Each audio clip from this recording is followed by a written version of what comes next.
할렐루야. 아멘.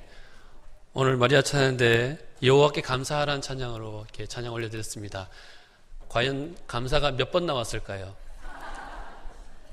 예. 사실 저도 잘 모릅니다.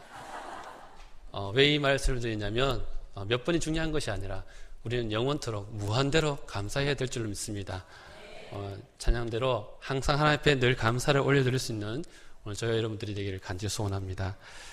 이 시간 요한복음 17장의 말씀을 가지고 예수님의 소원이라는 제목으로 하나님의 말씀을 선포하도록 하겠습니다. 사람은 누구에나 꿈이 있습니다. 저도 어릴 적에 꿈이 있었습니다. 뭔지 짐작은 가실 겁니다. 아마 그게 맞습니다. 예, 목사였습니다. 그래서 부모님께서 자랄 때 이게 목사가 되거라 이 말을 늘 듣고 자라서 그런지 나는 커서 목사가 돼야 되는가? 그러면서 자라면서도 그렇게 목사가 되기를 바랬고 그렇게 입버릇처럼 목사가 된다라고 얘기를 했는데 결국 그렇게 목사가 되었습니다. 목사가 되어서 지금 생각해보면 좀 더 나은 목사, 좀 하나님 앞에 귀하게 쓰임받는 목사로서 성장하기를 그렇게 열심히 노력하고 있습니다. 또 위에서 부탁하기로는 많은 기도를 좀 부탁을 드리겠습니다. 그래서 저뿐만 아니라 여러분에게도 분명 꿈이 있습니다. 꿈이 없는 사람은 다 없을 거예요. 다 모두에게 다 꿈이 있습니다. 어린아이에게도 꿈이 있고 청소년들에게도 정말 이렇게 노인부에 들어가면 이 노인부에 앉아 계신 분들도 다 꿈이 있다라고 이렇게 얘기를 합니다. 한마디로 모든 사람에게는 다 꿈과 소망이 있다고 해도 과언이 아닐 것입니다. 여기서 꿈은 크게 두 가지로 나누어 볼 수가 있습니다. 하나는 자신의 성공을 위한 꿈이 있고 또 다른 하나는 다른 사람, 크게 얘기하자면 인류를 위한 그런 꿈입니다. 인류를 위한 꿈이라는 것은 어려운 사람이나 위기에 있는 사람을 도와주고 싶은 그런 마음으로 꿈을 꾸는 경우입니다. 그런데 이렇게 좋은 마음으로 꿈을 꾸고 있는 사람도 나이가 먹고 시간이 흘러갈수록 또 세상 속에서 여러 가지 곤란과 어려운 가운데 처하게 되어서 그렇게 세상 풍파를 겪다 보면 그 마음이 결국 바뀌게 되고 변질되게 되는 경우를 종종 보게 됩니다. 어려운 사람의 그런 처지를 변호해 주고 싶은 마음에서 그렇게 꿈을 키웁니다.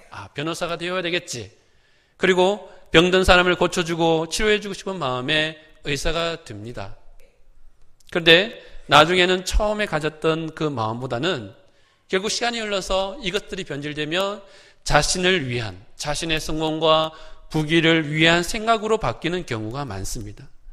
그래서 좋은 꿈을 갖는 것도 중요하지만 정작 그 꿈이 이루어졌을 때 처음 가졌던, 정말 다른 사람들을 위해 그렇게 소중하게, 귀하게 품었던 그 마음들을 가지고 그것을 간직하고 사는 것이 더 중요하다는 것입니다. 그런 의미에서 우리는 그러한 꿈과 바라던 소원이 올바르게 실현되고 유지하기 위해서는 예수님의 그 소원을 오늘 우리는 중점적으로 살펴봐야 됩니다. 어떻게 보면 그것이 예수님의 소원이 우리의 목적이 되어야 된다는 것을 알 수 있습니다. 사람만 꿈을 꾸는 것이 아니었습니다. 하나님의 아들이신 예수님에게도 소원이 있었는데 그것이 뭐냐면 오늘 그 소원의 내용들이 오늘 본문 말씀에 그대로 드러나 있습니다. 예수님은 십자가를 지시기 전 소위 말하는 이 대제사장의 기도라는 엄청난 이 중요한 기도를 오늘 본문 17장, 요한복음 17장 가운데서 소개를 하고 있습니다. 이것을 통해 우리는 예수님이 십자가에 지시기 전 자기 자신에 대하여 이미 아버지 하나님의 놀라운 계획들이 세워져 있다는 것을 알았고 또한 그것을 온전히 믿고 있다는 것을 알게 됩니다. 예수님의 십자가 위에 죽으심으로 자신이 무슨 일을 새롭게 이전에 아버지가 만들어 놓은 일들을 다 뒤엎고 뭔가 새롭게 하려는 것이 아니었습니다. 이미 하나님이 세워놓으신 그 놀라운 계획들이 하나도 빠짐없이 차질 없이 이루어지도록 그 간절한 바람으로 이 말씀 가운데서 하나님 앞에 기도의 내용들을 올리고 있는 것입니다. 그 계획과 소원의 중심에는 누가 있겠습니까? 누구를 위해서 그렇게 그 일들을 이루기를 그렇게 원하시겠습니까? 그것은 바로 오늘 우리 성도된 우리가 있고 바로 우리 교회가 있는 줄로 믿습니다. 이것을 보면 예수님의 소원에는 이 꿈에는 이 소원에는 우리 성도된 한 사람 한 사람이 너무나도 중요하다는 것을 알 수 있고, 그리고 우리 교회가 이 상태, 우리 교회의 모습이 얼마나 중요한 것인가를 깨닫게 됩니다. 이 시간 본문의 말씀을 통해 예수님의 소원에 맞게 우리 성도들의 소원을 다시 세우고 회복되어지는 은혜가 더욱 충만해지기를 간절히 소망합니다. 자, 첫째, 우리 예수님의 소원은 우리가 세상에 속하지 아니하기를 바라셨습니다. 여기서 속하지 아니한다는 것은 세상과 구별되고 분리되는 것을 의미합니다. 여러분, 사람이 태어나고 살다가 그리고 죽어서 묻히는 곳이 어디입니까? 바로 이 세상입니다. 그리고 타락한 인간이 하나님의 은혜로 속죄함을 입어 정결케 된 자녀로서 살아가는 곳 또한 바로 이 세상입니다.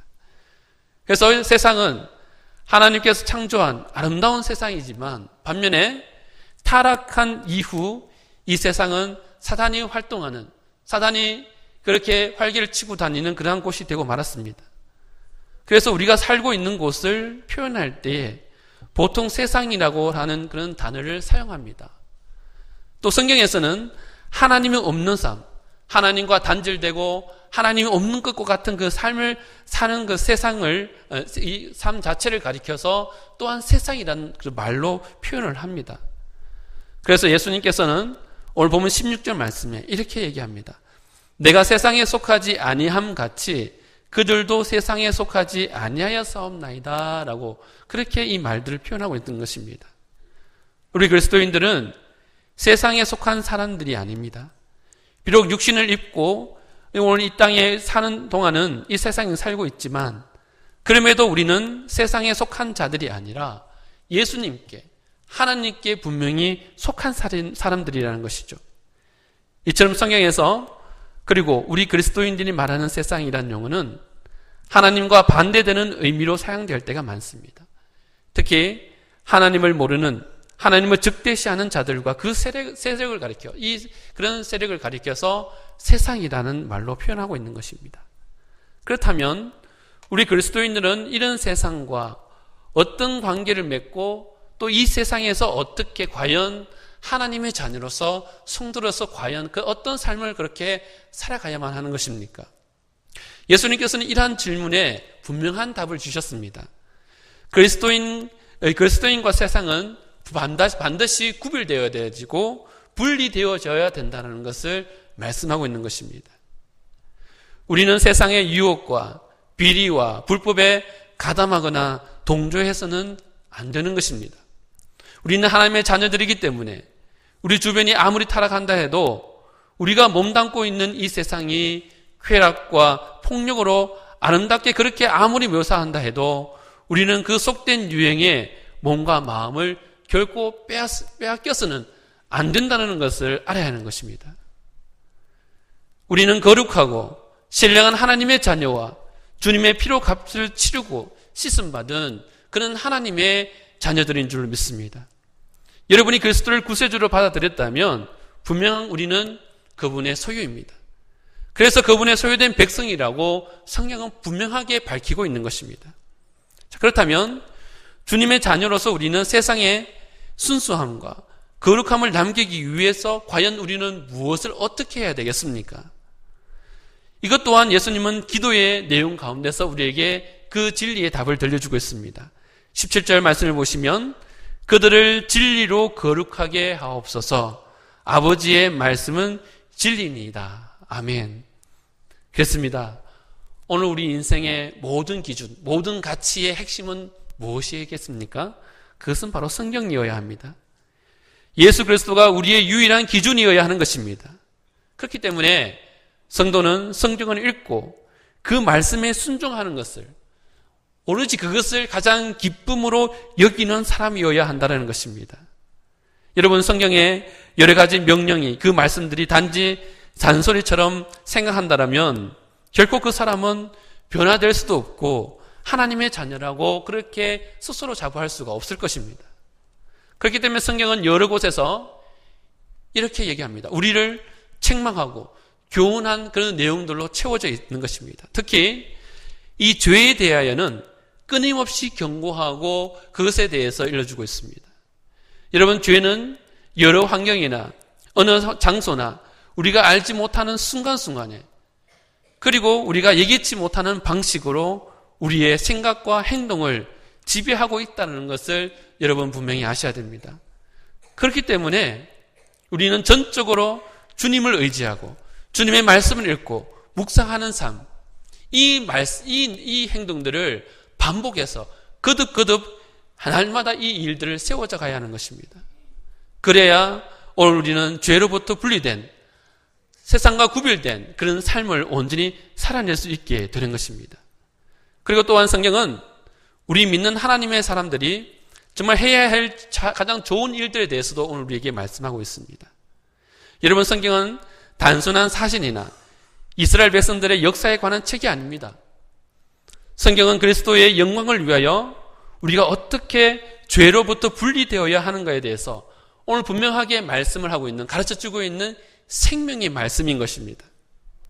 그러면 하나님을 왜 우리를 세상에서 완전히 분리시키지 않는 것이겠습니까? 왜 하나님은 우리를 여전히 이 죄악 가운데 있는 이 유혹 속에 그냥 내버려 두시는 것이니까 하는 겁니다. 왜냐하면 바로 이 세상이 아직까지 복음을 들어야 되고 복음을 필요하기 때문인 것입니다. 예수 그리스도께서는 세상에 있는 죄인들을 구원하시기 위해 이 땅에 오셨습니다.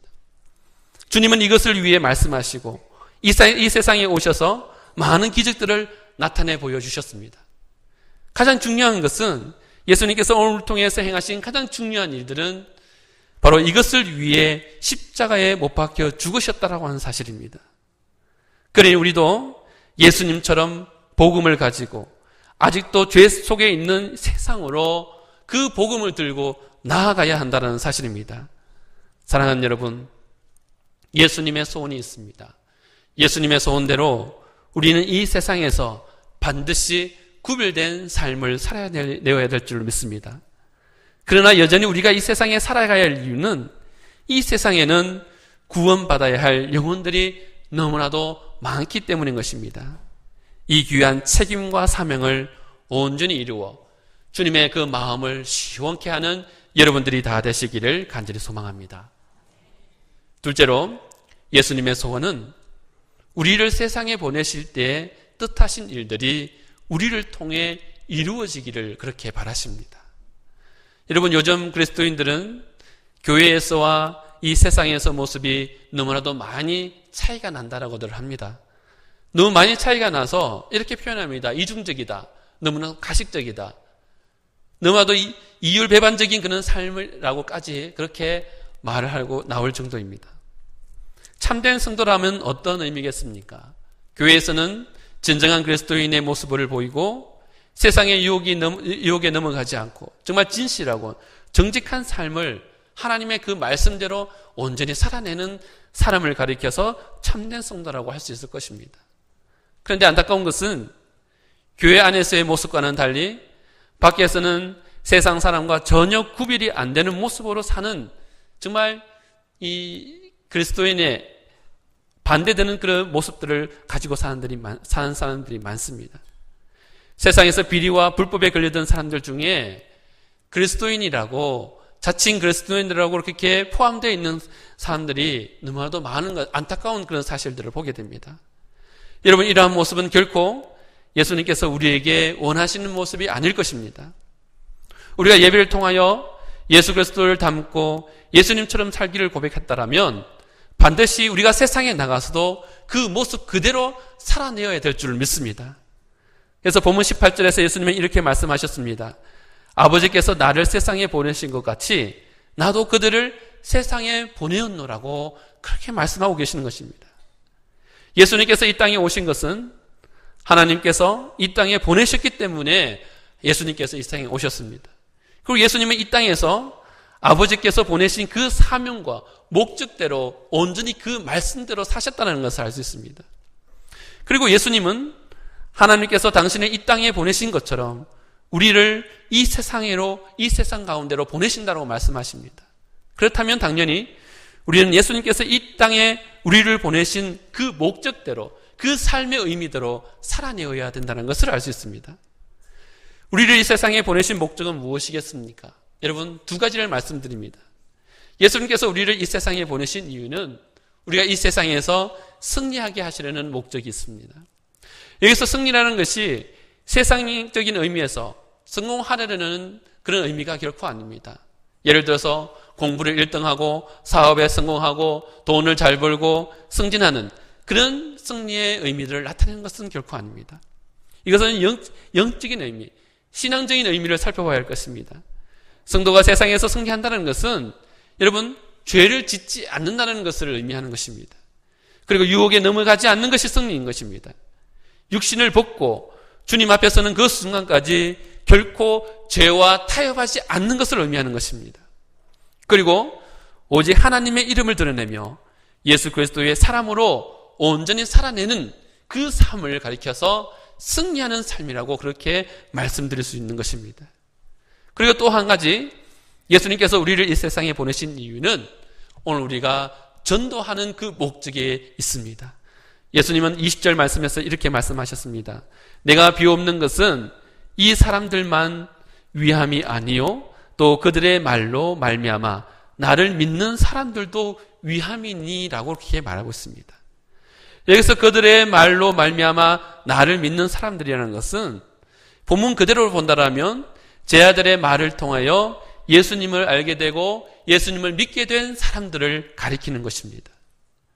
예수님께서 먼저 우리에게 구원의 은혜를 베푸시고 하나님의 자녀 삼으신 이유는 아직 하나님을 모르는 자들에게 예수 그리스도를 온전히 전도하기 위한, 전하기 위한 그런 목적이라는 것을 알 수가 있는 것입니다.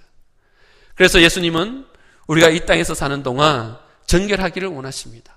또한 의롭게 살기를 그렇게 바라십니다. 말로 전도할 때에 그 말이 능력이 되도록 큰 권세가 되도록 정결하고 흠없는 그리고 흠없고 진실하게 살기를 그렇게 원하신다는 것입니다.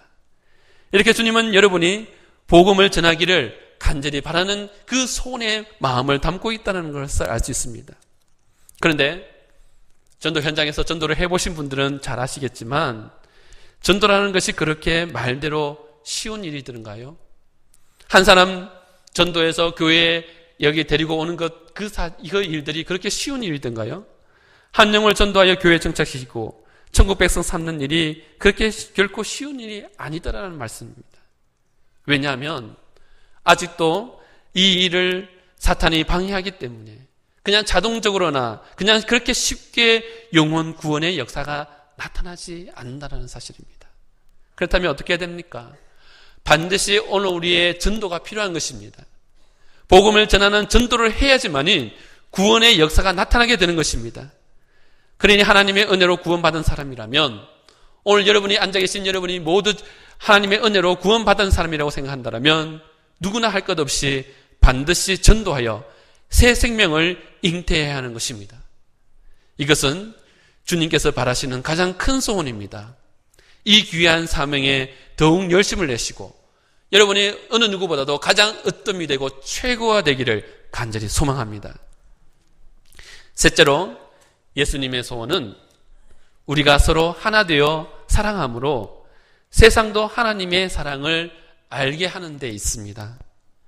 여러분, 우리가 예수님을 믿을 때에는 한 사람 한 사람 개인적으로 예수님을 만나야 하고 하나님을 믿어야 하지만 예수를 믿고 난 후에는 더 이상 혼자가 아니고 많은 하나님의 백성들 중에 한 사람이 됩니다. 여러분, 이 차이를 잘 보여주는 것이 오늘 성경의 그 구절을 보면 창세기와 출애굽기를 보면 그 차이를 분명하게 알 수 있습니다. 우리가 창세기에서 족장들의 생애를 통해 보게 되는 것은 무엇입니까? 오늘 족장들의 한 사람 한 사람의 그 생애를 들여다볼 때 족장 한 사람 한 사람이 어떻게 이 죄 많은 세상에서 그들이 믿음으로 승리할 수 있었는가? 하나님의 자녀로서 하나님의 백성으로서 그렇게 어떻게 그러한 승리의 삶을 이룰 수 있었는가 하는 것입니다. 그들이 믿음으로 승리할 수 있었던 것은 무엇이겠습니까? 그들이 오로지 그들의 인생 가운데서 믿음으로 승리할 수 있던 그 비결은 오직 하나님의 말씀 그 하나만 온전히 붙잡고 끝까지 믿음으로 나아갔기 때문이라는 사실입니다.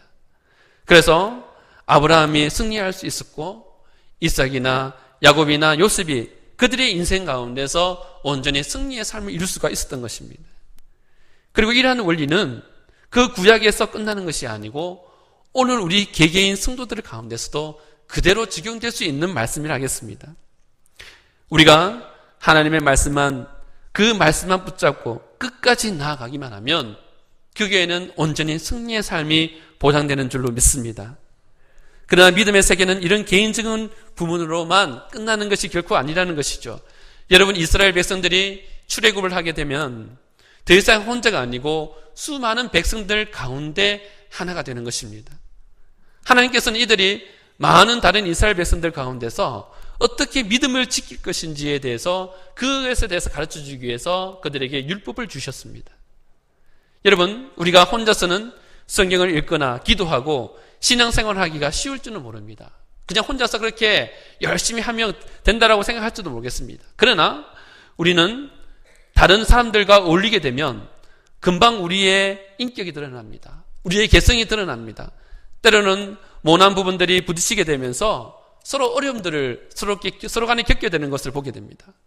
우리의 신앙은 개인적으로 시작을 된다고 하지만 결국 많은 사람들과 어울리는 가운데서 우리는 훨씬 더 서로의 그런 관계 속에서 성숙한 신앙을 이루어 그렇게 나아가야 된다는 것입니다.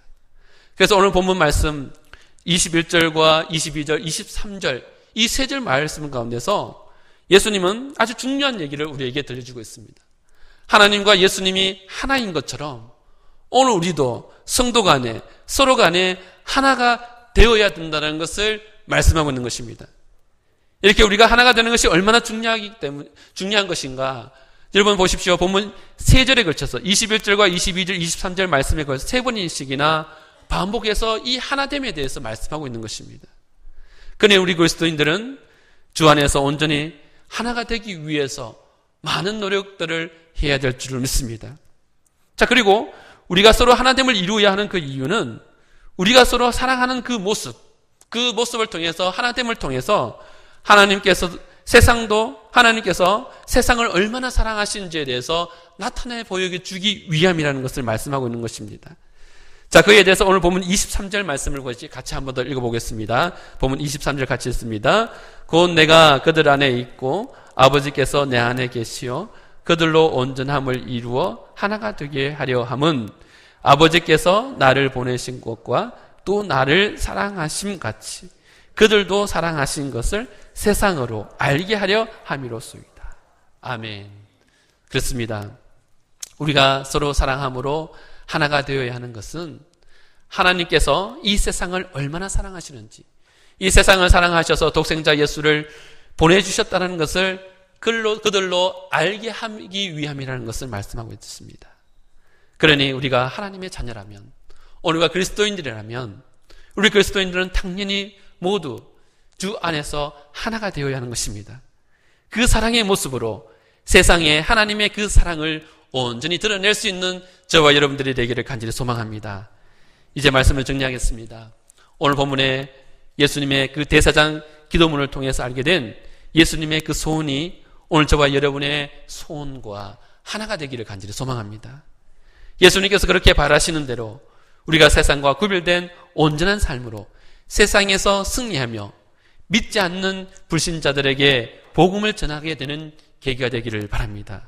그리고 우리가 주님 안에서 서로 사랑함으로 하나됨의 모습이 세상을 향한 하나님의 사랑으로 나타나고 온전히 증거되어지는 믿음의 큰 역사가 온전히 일어나기를 주님의 이름으로 간절히 소망합니다. 기도하겠습니다. 하나님 아버지, 사랑하는 아들 독생자 예수 그리스도를 통해 소원을 품으시고 그 바라는 바를 우리에게 이 시간 나타내 보여주시는 은혜에 감사를 드립니다. 예수님의 소원이 우리를 통해 온전히 이루어지기를 간절히 원합니다. 주님 말씀하시면 그 말씀 앞에 순종함으로 예수님의 소원이 오늘 저희의 소원과 하나가 되게 하시고 그 말씀대로 이루어지는 믿음의 큰 증거들이 나타날 수 있도록 주님 도와주옵소서. 이 시간 성의를 지나며 귀한 것으로 준비하여 드리는 예물이 있습니다. 맥주 관사음금, 주정헌금을 드리는 이 귀한 손길들을 기억하시고 그 손길 위에, 그 가정 위에, 그 기업 위에 큰 은총 베풀어 주시며 만배의 복으로 꼭 갚아 주옵소서. 예수님의 이름으로 간절히 기도드리옵나이다. 아멘.